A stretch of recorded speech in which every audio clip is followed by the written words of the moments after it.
Will you join me in a moment of prayer? Holy One, reveal these words, reveal their meaning for our lives. Guide us to follow Jesus toward you as we are called. Amen. You know, I think that this is fast becoming one of my favorite stories about Jesus. It is rich with meaning, each sentence offering itself up for deep reflection, even a whole sermon about who Jesus was and why he mattered. As we enter our story, Jesus is reeling from the terrible news of death of a loved one. He does not run from these feelings. He instead seeks solitude and prayer in the wilderness. There's a sermon right there. And yet the crowds find him once more, and in their great need, they come in the thousands. We are told that Jesus, who came to this deserted place to be alone, Jesus is moved not by a sense of duty or obligation, but by his compassion. By his compassion for them. Again, allowing his feelings to move and shape his actions. And he spends the entire day healing those who have come. Another sermon. When his disciples begin to fret over how they will feed all of these people, rather than sending them out individually to meet their own needs, all of those in attendance are fed. Another couple sermons. And even after all are fed and all are satisfied, all are filled, there are 12 baskets of food remaining. Assurance of not just enough, but more than enough. More than enough. Another sermon. Finally, you thought I was done, I'm sure, with my sermons. Finally, the fact that this is often referred to as the feeding of the how many? 5,000, even though the text clearly states that this is only counting the men. Those who ate were about 5,000 men, besides women and children. The fact that women and children are even listed, called out in this ancient text, and then forgotten about by our modern retellings, yet another sermon. Good thing I am at the very beginning of my ministry with many sermons yet to preach, because I'm not preaching on any of those this morning. Instead, what was drawing my attention as I prepared for this morning was not something that is explicitly stated, but I think was likely abundantly clear to those who attended this feast and those who heard the story early on. What is a crucial but invisible part of this story is that this feeding, this feast that transpires, we are to understand it as a direct contrast to the feast that has just occurred. On the one hand, we have this meal in the wilderness that ends in life-giving abundance, leftovers beside. And on the other hand, there is this other feast at the center of power that ends in death, literally served up on a platter. Understanding Jesus' ministry and these stories we tell of him as a direct critique of empire is vital to our interpretation of who he was and what he came to do. So let's take some time to soak in the contrast between these two feasts, something that wouldn't have needed to be spoken aloud or articulated by those who lived it.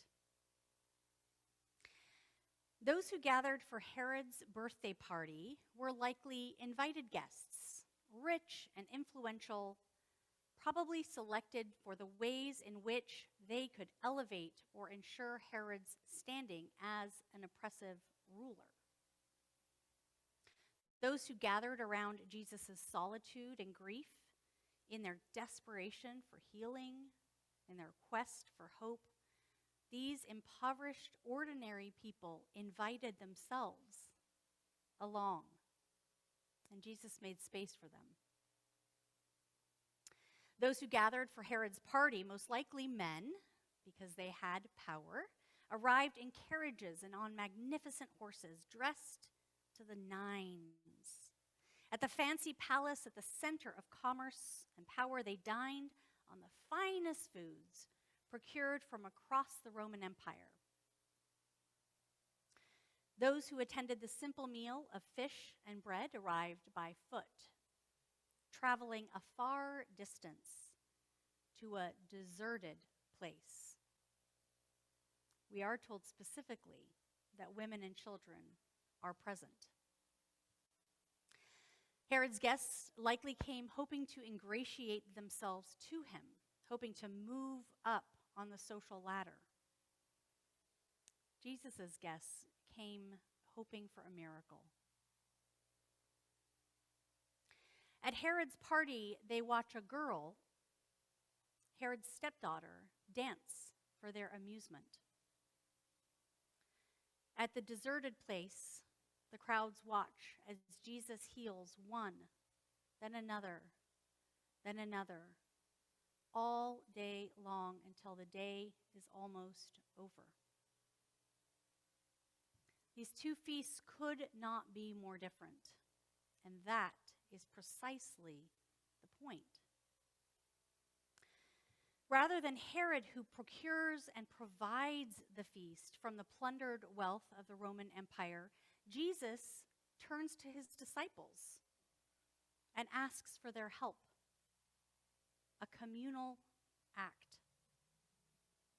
He takes what they have offered, and in the first act of communion, he blesses and he breaks the loaves, as we will do today. The disciples pass the loaves into the crowd of thousands. We don't know what happened in the crowd.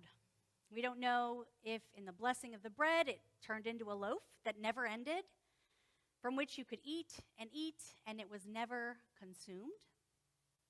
We don't know if upon passing it from hand to hand, the loaves multiplied. We don't know if in passing the baskets of food from person to person, each one, like the disciples, shared what they had. And in the end, it was plenty. What we do know is that Herod's feast of power and privilege ended in death,